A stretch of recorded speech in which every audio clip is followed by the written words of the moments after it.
ॐ नारायणं नमस्कृत्य नरं चैव नरोत्तमं देवीं सरस्वतीं व्यासं ततो जयमुदीरयेत्। कृष्णं नारायणं वन्दे कृष्णं वन्दे व्रजप्रियं कृष्णद्वैपायनं वन्दे कृष्णं वन्दे प्रथासुतं प्रपन्नपारिजाताय स्तोत्रवेत्रैकपाणये ज्ञानमुद्राय कृष्णाय गीतामृतदुहे नमः। वसुदेवसुतं देवं कंसचाणूरमर्दनं देवकी परमानंदं कृष्णं वंदे जगद्गुरुम्। ओम। दसम अध्याय के 27वें श्लोक से गीता विमर्श प्रारंभ करते हैं। उसमें भगवान कहते हैं उच्चैश्रवत्समस्वानां विद्धि मां मृतोद्भवम् एरावतं गजेन्द्राणां नराणां च नराधिपम्। भगवान कहते हैं कि अमृत के साथ घोड़ा उत्पन्न हुआ उच्चैश्रवा, अमृत सहित वो उच्चैश्रवा नाम का घोड़ा, वो मैं ही हूँ, वो मेरा ही स्वरूप है। तुम मुझे मुझ में उसमें मुझको ही देखो, वो मेरी ही विभूति है। इसलिए अमृत के साथ जो उच्चैश्रवा नाम का घोड़ा उत्पन्न हुआ उसे मेरी विभूति समझो। और एरावतम गजेंद्राणाम, और हाथियों में एरावत नाम का हाथी मेरी विभूति है। और नराणांचा नराधिपम, नराणम माने मनुष्यों में, नराधिपम नर अधिप, अधिप यानी राजा, मनुष्यों में राजा। पहले राजा होते थे प्रजातंत्र में, जो चुन चुन करके राजा बनाया जाता है। तो नराणांचा नराधिपम, राजा में भगवान विष्णु का अंश माना गया है। राजा वही बनता है, और जो भी राजा बनता है उसमें भगवान विष्णु का अंश होता है। इसलिए नराणांचा नराधिपम, मैं मनुष्यों में राजा हूँ। जो राज्य करता है, अनुशासन करता है, शासन प्रशासन करता है, वो राजा है। सभी को नियंत्रित करता है, वो राजा है। और देश की रक्षा करता है, साम्राज्य की रक्षा करता है, वो राजा है। तो वो राजा मेरा ही स्वरूप है, मेरी ही विभूति है। और आयुधा नाम हम वज्रम धेनु नाम अश्मि काम दुख प्रजस्मी कंदर्प सर्पाणाम अस्मि वासुकी। ये आयुधा नाम हम वज्रम, मैं आयुधों में वज्र हूं। वज्र, वज्र किसके पास? इंद्र के पास था। तो आयुधों में मैं वज्र नाम का आयुध हूं। हथियार, आयुध यानी हथियार, मैं वज्र नाम का हथियार हूं। और धेनु नाम अश्मि काम धुक, और मैं धेनु, मैं कामधेनु गाय हूं। यहाँ भगवान की विभूतियां तीनों लिंगों में हैं। भगवान लिंगातीत हैं, वो सभी लिंगों में हैं। भगवान पुल्लिंग भी है, भगवान स्त्रीलिंग भी है, भगवान नपुंसक लिंग भी है। भगवान लिंगातीत हैं, इसलिए विभूतियां तीनों लिंगों में हैं। पुल्लिंग में तो सब जानते ही हैं कि हैं। और स्त्रियों में उन्होंने कहा कि मैं गाय हूं। कामधेनु गाय मैं ही हूं, स्त्रीलिंग। धेनु नाम अस्मि काम धुक, बीजम मम सर्वभूतानाम, बीजम अव्ययम बीजम नपुंसक लिंग। बीज किसी लिंग का नहीं है, वो पुल्लिंग भी है, स्त्रीलिंग भी है, और नपुंसक लिंग है।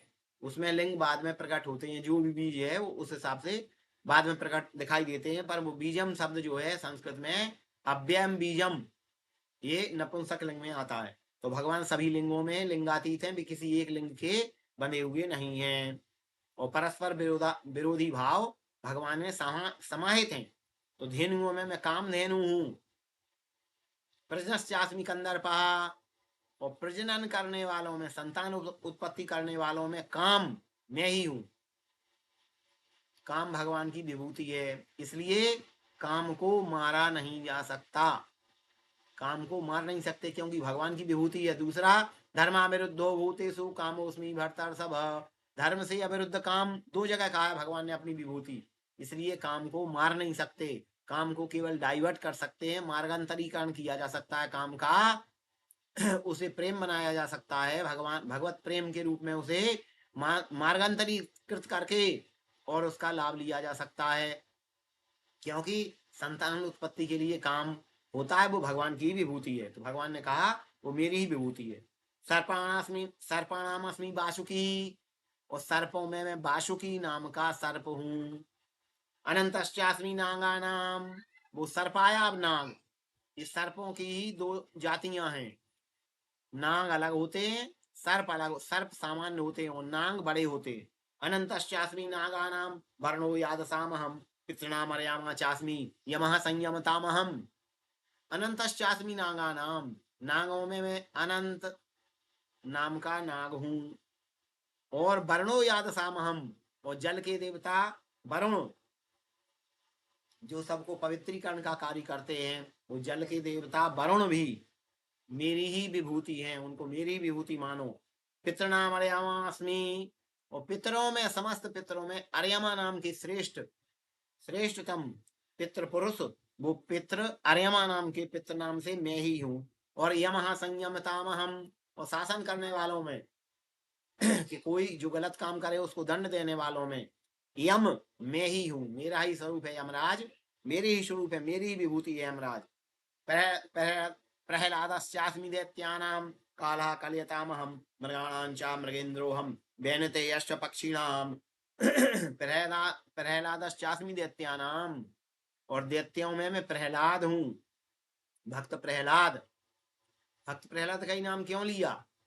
भक्त प्रहलाद का नाम भगवान ने अपनी विभूति बता के इसलिए लिया कि भक्त प्रहलाद बालक थे, और बालक के बाद भी वे इतने निष्काम थे कि जब नरसिंह भगवान ने उनसे कहा कि पुत्र वर मांगो, तो वो बोले वर क्या होता है प्रभु, मैं तो समझ ही नहीं पाया। मैं वो किसी कामना से गए ही नहीं थे, किसी कामना से भगवान का नाम नहीं लेते थे, न भगवान का भजन न कीर्तन किसी कामना से नहीं करते थे कि भगवान के दर्शन होंगे, भगवान मुझे ये देंगे वो देंगे, नहीं। उन्होंने कहा वर क्या होता है प्रभु, मैं समझ नहीं पाया।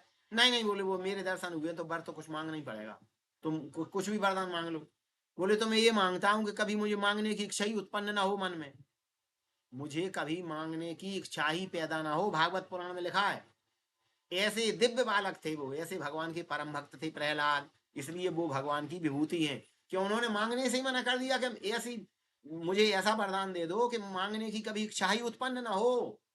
भले इच्छा का त्याग तो बात दूसरी है, मांगने की कभी इच्छा ही उत्पन्न ना हो, कभी कुछ मांगू ही नहीं, चाहूं नहीं, चाहने की बात ही ना आए, बीज ही नष्ट कर दो कामना का, ये भगवान से वर मांगा। इसलिए भगवान ने कहा कि वो भक्त प्रहलाद मेरी ही विभूति है। वो भले ही दैत्य वंश में हिरण्यकश्यप के पुत्र थे, लेकिन वो विभूति मेरी ही है। काला कलयतामहम, और कलन करने वालों का सबका कलन करने वाला महाकाल मैं ही हूं, सबको नष्ट करने वाला कालों का भी काल, महाकाल मेरा ही स्वरूप है। तो कालों के काल महाकाल भगवान ही है। मृगाणांचा मृगेंद्रो हम, और मृगों में हिरणादि मृगादिकों में मृगेंद्र अर्थात सिंह हूं। और बेनते यश्च पक्षिणाम, और पक्षियों में बेनते है। बेनते क्यों कहा? बिनता के पुत्र थे, कद्रु और बिनता दो थी, पुराणों में इनकी कथा आती है। तो ये बिनता के पुत्र थे। कद्रु बिनता है दीन दुख, मंथरा ने कहा था कद्रु बिनता है दीन दुख, कद्रु ने बिनता को दुख दिया था, उस बिनता के पुत्र होने से बेनते कहलाए। पक्षियों में मैं गरुण हूं, और गरुण जी भगवान का वाहन है और भगवान के परम भक्त हैं। इन्होंने कागभूषण जी से राम कथा का श्रवण किया और भगवान के परम भक्त हैं, इसलिए बेनते पक्षी यानी गरुण मैं ही हूं, भगवान ने कहा। पवना पवतामस्मि रामा शस्त्रभृतामहम जघानाम मकरश्चास्मि स्रोतसामस्मि जाह्नवी। अब भगवान ने कहा पवना पवतामस्मि, मैं सबको पवित्र करने वालों में पवन हूं, सबको पवित्र करती है वायु। शीतल मंद सुगंध, शीतल मंद सुगंध बहती है तो सबको पवित्र करती चली जाती है, और मैं पवित्र करने वालों में पवन हूं। और रामा शस्त्रभृतामहम, और शस्त्रधारियों में मैं राम हूं। भगवान राम कहा है ना, गए चाहे कृष्ण कहो या नाम, जग में राम जग में सुंदर हैं दो नाम, दोनों बराबर हैं। इसलिए 16 नाम महामंत्र में दोनों को एक कहा गया, हरे राम राम राम हरे हरे, हरे कृष्ण कृष्ण कृष्ण हरे हरे, दोनों का उल्लेख है। 16 नाम है इसमें भगवान के। और हरे शब्द में हरि भी, हरि के लिए भी संबोधन है, और हर के लिए भगवान विष्णु के लिए, और भगवान शंकर का संबोधन भी हरे ही बनता है, हर से। इसलिए वे भगवान विष्णु शंकर राम कृष्ण सब एक ही हैं। 16 नाम महामंत्र में बता दिया गया। तो उन्होंने कहा राम शस्त्रधारियों में राम मैं हूं, और झकाणाम मकरश्चास्मि, और झस झस माने मत्स्य, मत्स्य प्राणियों में मैं मकर हूँ, जलीय जंतुओं में मैं मकर हूँ, मत्स्यों में, समस्त मत्स्यों में मैं मकर हूँ। और स्रोत सामस्मी जाह्नवी, और समस्त स्रोतों में मैं गंगा हूँ। समस्त स्रोतों में गोमुख से प्रवाहित हो रही ना, निरंतर प्रवाहित होती रहती हैं, इसलिए उनको स्रोत कहा। वो गोमुख गंगा जल का स्रोत है। तो उन स्रोतों में मैं जन्नु पुत्री जाह्नवी गंगा हूँ। ये भी गायत्री, गंगा, धेनु, ये सब स्त्रीलिंग के की विभूतियां हैं। तो ये भगवान ने इनको अपनी विभूति बताया। सर्गाणामादिदन्तस्य मध्यम च बाह्यम् अर्जुन, अध्यात्म विद्या विद्यानां वादः प्रवदतामहम्। सर्गाणामादिदन्तस्य मध्यम च बाह्यम् अर्जुन, और सृष्टियों का आदि मध्य और अंत में ही हूँ। भगवान ने कह दिया, पहले भी कहा था 10-20 में, और ये भी कह दिया 32 में, दोबारा रेखांकित कर दिया कि समस्त सृष्टियों का आदि मध्य और अंत में ही हूँ। अध्यात्म विद्या विद्यानाम, और विद्याओं में मैं अध्यात्म विद्या हूँ। अध्यात्म विद्या यानी ब्रह्म विद्या। गीता ब्रह्म विद्या है, इसीलिए इसको अध्यात्म विद्या विद्या नाम भगवान ने अपनी विभूति बताया। तो गीता ब्रह्म विद्या यानी भगवान की विभूति है गीता। गीता हमारी माता है, उपनिषदें हमारी नानी है, इसलिए गीता को हम माता के रूप में पूजते हैं। भगवान की वांग्मयी मूर्ति है गीता, भगवान का ग्रंथावतार है गीता, इसलिए किसी ग्रंथ की जयंती नहीं मनाई जाती, केवल गीता ग्रंथ की ही जयंती मनाई जाती, क्योंकि वो तो भगवान की वांग्मयी मूर्ति है और भगवान का ग्रंथावतार है, भगवान ने ग्रंथ के रूप में अवतार लिया है। इसलिए अध्यात्म विद्या विद्या नाम भगवान ने स्पष्ट कह दिया कि समस्त विद्याओं में मैं अध्यात्म विद्या यानी गीता हूँ। गीता में ब्रह्म विद्या है तो मैं गीता हूँ, गीता मेरा ही स्वरूप है। बराह पुराण में कहा भगवान ने, गीता में हृदयम पार्थ, गीता मेरा हृदय है। गीता में चोत्तमम ग्रहम, गीता मेरा उत्तम ग्रह है।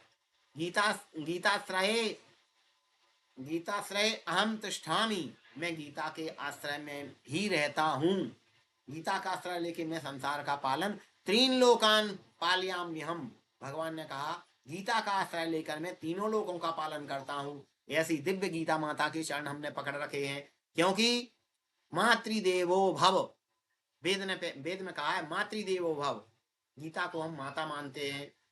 तो मातृदेवो भव, और माँ को सब कुछ मानो, सबसे बड़ा देवता मानो। नास्ति मात्र समम गुरु, माता के समान कोई गुरु नहीं है। तो भगवान ने कहा अध्यात्म विद्या विद्या नाम, विद्याओं में मैं अध्यात्म विद्या हूँ अर्थात गीता हूँ। और फिर कहा बाधा प्रबद्धताम हम, और तत्व निर्णय करने के लिए जो वाद प्रस्तुत किया जाता है, कोई भी सिद्धांत, कोई भी प्रिंसिपल, तो वो प्रिंसिपल यानी वाद तत्व निर्णय नियम स्वरूप बनाया गया, जिसको अधिनियम भी कह सकते हैं, जो लागू हो गया, वो वाद में ही हूँ। तत्व निर्णय की किसी भी निर्णय पर पहुंचने के लिए जो वाद बनाया जाता है, वो वाद में ही हूँ।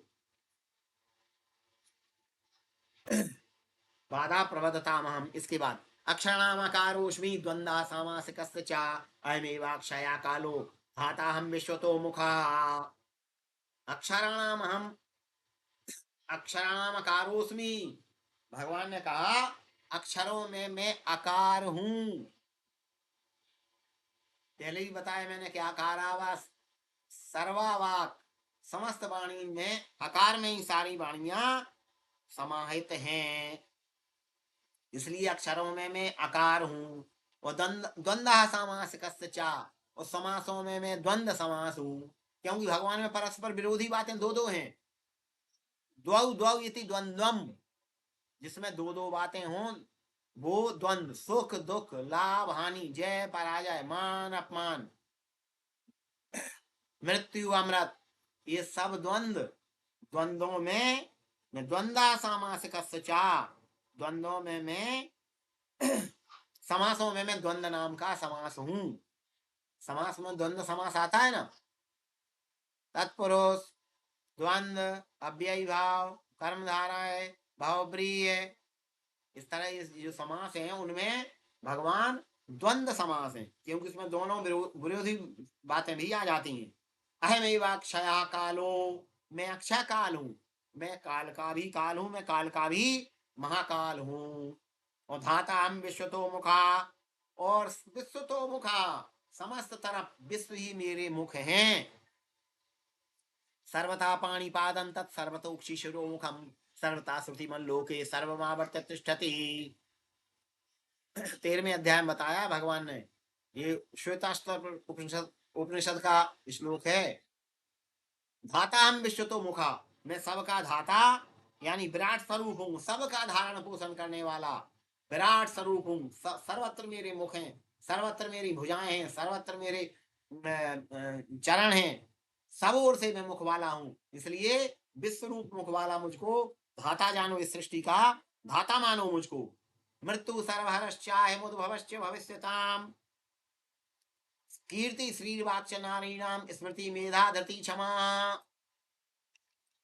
अब भगवान ने कहा मृत्यु सर्वहरश्चा है, सबका हरण करने वाली मृत्यु मैं ही हूं। और उद्भवश्च भविष्यताम, और भविष्य में उत्पत्ति का हेतु भी मैं ही हूं। मैं सबकी मृत्यु भी हूं। विरोधाभासी द्वंद आए कि नहीं, विरोधाभासी द्वंद आ गए। भगवान ने कहा मैं मृत्यु भी हूं और सबकी उत्पत्ति करने का कारण भी मैं ही हूं। मृत्यु सर्वहरश्चाहम, सबको हरण करने वाली मृत्यु भी मैं ही हूं। और उद्भवश्च, उद्भव करने वाला यानी उद्भव, भविष्य में मृत्यु के बाद फिर उद्भव ही तो होगा, तो उसका पुनर्जन्म करने वाला भी मैं ही हूं। जीवों का पुनर्जन्म करने वाला भी मैं ही हूं। अब भगवान ने 7 शक्तियां बताई हैं। कीर्ति श्री वाक्च नारीणाम स्मृति मेधा धृति क्षमा। मुख्यतः नारियों में दृष्टिगत होने वाली ये कीर्ति, श्री, वाणी, स्मृति, मेधा, धृति और क्षमा, ये सप्त 7 शक्तियां हैं। 7 के अंक का अध्यात्म में बहुत महत्व है।